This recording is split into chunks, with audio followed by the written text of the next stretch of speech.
I'ma keep winning, winning. I'ma keep winning, winning. I'ma keep winning, winning. You can try to save yourself, but you only go. What's going on, guys? Jake Kim back on our video, and today I'm going to be discussing my top five tight ends for the 2025 NFL draft class. This is a very loaded class. This is one of the most loaded groups in this class. It's D-line, running backs, and tight ends. So I'm going to go ahead and give you my top five. But before we get into it, please make sure to like the video, comment down below anything you agree or disagree with that I talk about in here, and make sure to subscribe to the channel for future NFL content that I'm going to be putting out. Rest of the top fives for other position groups and anything mock drafts such as that leading up into the draft, please make sure to subscribe to keep up with all that. So let's go ahead and jump into my top five tight ends list. Starting out with number five, I have Harold Fannin out of Bowling Green, and he's 6'4", 230. He's probably the guy with the most stats on this list because he's went to a smaller school. Now the question is, can he be able to do all that up against greater competition? Now in the bowl games is where he absolutely shined throughout the season. As you look, he had 1,555 yards receiving, and he had 10 touchdowns. Mainly with Harold Fannin, though, the type of tight end that he is, he's more of an after the catch type guy. So he's going to be a guy, even though he's a little bit smaller, that's going to line up out in the slot, flanked out. And then when he lines up out in the slot, he's going to be more interested in that RPO type game, or just to get the ball out of the hands very quickly into his so that he can go and make a couple guys miss. He's a great runner after the catch, and he's very good at making other guys miss to be able to get that extra yardage and to be really just be a big playmaker.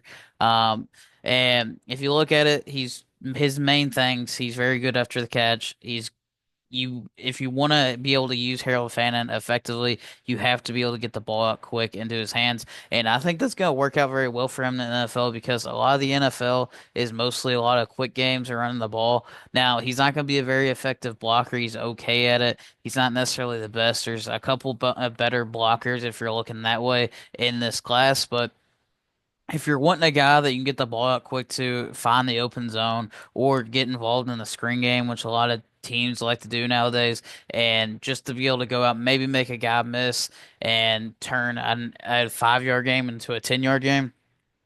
That's more Harold Fannin's game. Now, maybe that's not really the best once he gets into the NFL. Maybe that starts to change based on the caliber of level that he starts to play. That's the big question mark against him. Is he going to be able to make all those guys miss and make these big plays against faster and bigger players in the NFL level compared to the Bowling Green levels of the world? So that's going to be the big question around him. But he's still a top five tight end in this class, and he's going to be very good for a team that whoever's going to take him, he's probably going to go in the second or third round of this draft. So whoever ends up taking him, they're going to have very good pass catching tight end that's going to be able to make big plays happen. Coming in at number four, we have Elijah Arroyo from the University of Miami. He's 6'4", 245. Now, he didn't necessarily put up the big stats that Fannin did, although he was in the ACC playing with Cam Ward. Now, the argument could be he probably should have put up more stats with Cam Ward if he had one of the best quarterback prospects in the draft class. But he put up 590 yards, 7 touchdowns in the ACC. That's a pretty good bet, and compared to a couple of these other guys as well with their stat lines, that's pretty much just as good. The reason I put him here is because he's a little bit bigger, but he can do exactly what Harold Fannin does. Now, he's not necessarily the big blocking guy that Fannin might be a little bit, but what Tyler Warren and a couple of these other guys are. But Elijah Arroyo is the main receiving threat type guy. He's the guy that's going to line up in the slot, and he can stretch the field vertically along with his crisp route running that he has and has very reliable hands. He's pretty much going to be a guaranteed slot guy. That's just going to be an athletic mismatch for a lot of these slot corners in the NFL, or whether it's a linebacker on him or a small corner. He's too big to be guarded by one of those small slot corners, but he's also too quick to be guarded by one of the linebackers that's going to come out and guard him. So he's going to be a real advantage to whatever team ends up taking him to being that athletic slot guy that's going to be very dependable for him to either stretch the field or to be able to just go over top of the corner or outrun the linebacker with his speed.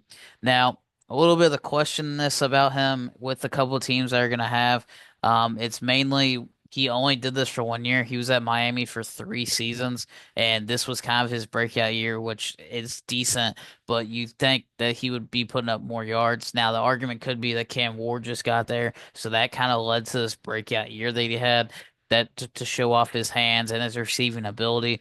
But that's really the question, is why wasn't he producing this the first 2 years? Why couldn't he really get on the field? And then once he actually gets his chance, he did show out and he did do a good job. But where was that production at for the first 2 years? So he's only really had 1 year of a big college production and tape that we can really look at. So that's the big question mark, is that if he would be able to be consistent enough and be able to pull this together to be in the NFL to combine multiple seasons. And the reason I think that he's better than Harold Fannin, I had a really big hard time depending on who I wanted. If I wanted Aurora or Fannin above each other, the last three guys from 3 to 5 were really hard to kind of manage and rank. But the reason I have him above Fannin is just his athletic threat that he brings and his big body frame that he has to be able to just go over top of people and just to be that natural mismatch. Fannin relies more on quick game to be able to get the ball out quick. Aurora's more of a downfield threat for whatever quarterback that he has on his team. And a team's going to get a very good threat with whoever drafts him. And he's going to be a pretty good fit if he goes to the right system in the NFL that ends up using him the correct way. Coming in at number three, I have Mason Taylor. He's the son of Jason Taylor. He is a little bit bigger, and he's more of a both ways of blocking as well as along with receiving. He's 6'5", 255, so you can see that a little bit bigger. He did have similar stats to Roro in the SEC at LSU. He did have a couple combined years with this, but this past year he had 546 yards receiving and 2 touchdowns. Now, the thing with Mason Taylor, he doesn't necessarily might have the production right away, but he has all the tools and all the skills and has the high upside of a team that's going to take him. So he's more the potential pick that you're looking at here if you do take Mason Taylor, because of how big he is, how all of his tools. You could see that the combine, how smooth of movement that he has. He played for some very good quarterbacks. He ended up playing under Jaden Daniels for a year that ended up winning the Heisman Trophy. He was under Garrett Nussmeier this past year at quarterback that he put all these stats up with. So he's played with some very experienced quarterbacks over the last couple of years.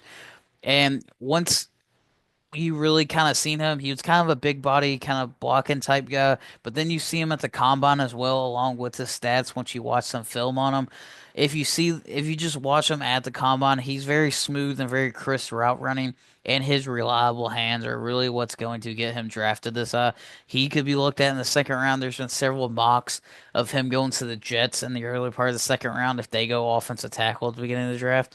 And really, what really sold me on him was whenever he ran the straight line down the sideline from side to side drill at the combine, where he ends up catching the balls and he turn and catch the other one, immediately drop it.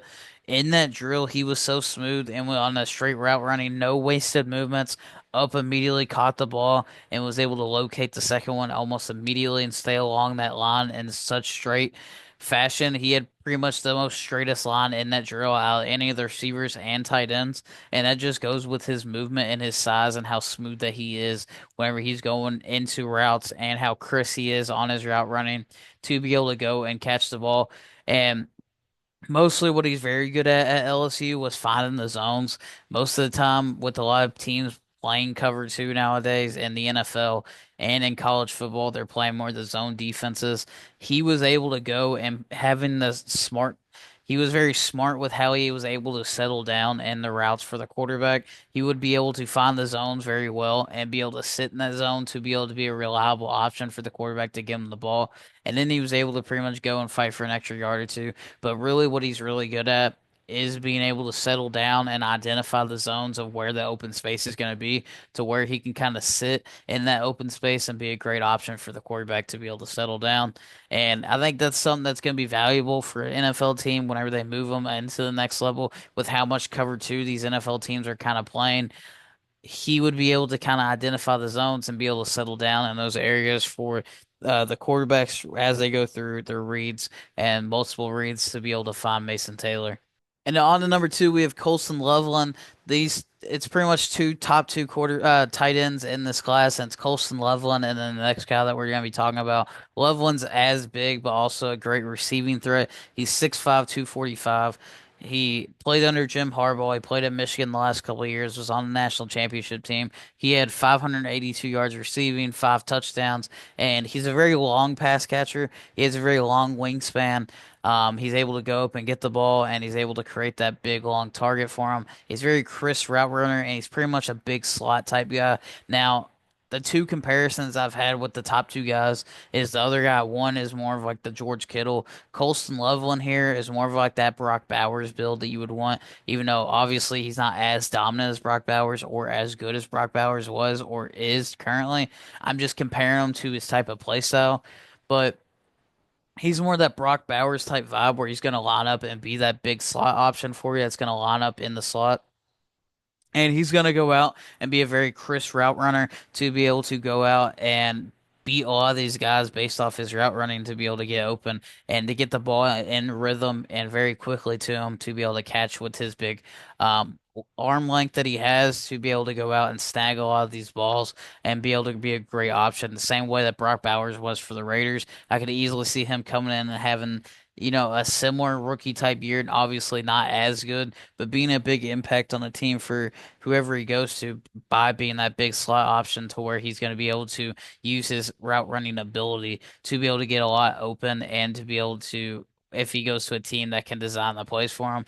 I think the Colts could be an interesting option for him to be able to be that safety valve for Anthony Richardson to be able to get the ball out very quickly to him based on his route running, or maybe a Chargers going back to his old head coach and Jim Harbaugh. Even though I don't think the Chargers are going to be looking for a tight end after signing Tyler Conklin, I think it could be a different couple other options, but I think the Colts are really the main place they could go, depending on where number one guy ends up going in the draft. But Colston Loveland is going to be that great receiving option for you and be that big slot option that's going to be able to use his route running ability to be able to get open for the quarterbacks a lot. And then coming in at number one, pretty much the main number one guy on everyone's boards for this tight end class. It's very similar to running back class. We have Tyler Warren out of Penn State. He's a huge tight end. He's 6'6", 257. And the reason I'm going to have both these here because he pretty much did everything on the field. He did rushing, passing, wound up at Wildcat quarterback, threw the ball a little bit. He pretty much did everything. And his rushing stats, he ended up having 218 yards of rushing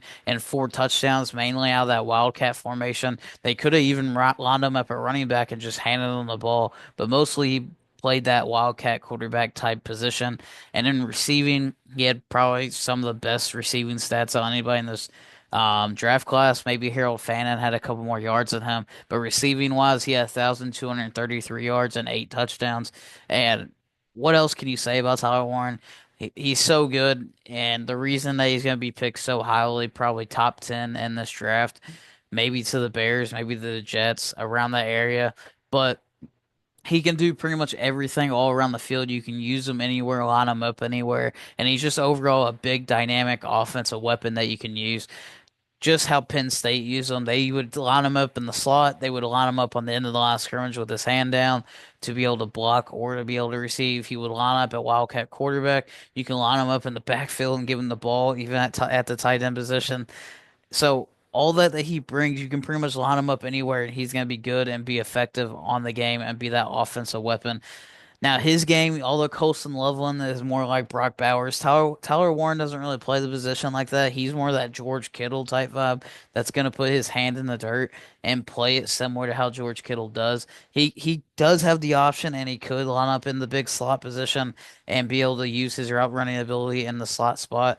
But he can also come down, put his hand in the dirt, and block just like George Kittle does. Or he could go out in that 3-point stance and go out for a route and affect the game same way that George Kittle does as well. So you can see that with his yardage and his stats and the way that he's able to affect games. If you go and just look up Tyler Warren highlights or just clips from his games, you'll see how much he's able to affect all these games. And he was pretty much Penn State's entire offense this past year. especially with his yardage and touchdowns and how big of an impact he had in the college football playoffs when they were playing Notre Dame. It was pretty much Abdul Carter and Tyler Warren that was pretty much carrying them the entire way offensively and defensively. So he's able to just pretty much lead an entire offense in college football and be one of the best players in this draft to probably be taken top 10 in this draft. So this is my top five rankings of these tight ends. So please make sure to like the video, comment down below anything you agreed or disagree with I talked to in here, and make sure to subscribe to the channel for future NFL content I'm going to be putting out. And thanks for watching. Yeah, feel like John Morant. Need a triple double. Told him check the stats. Yeah, I got a couple. I don't drop the ball. Now I never fumble. I'm the MVP. Now I feel like Russell. Feel like John Morant. Need a triple double.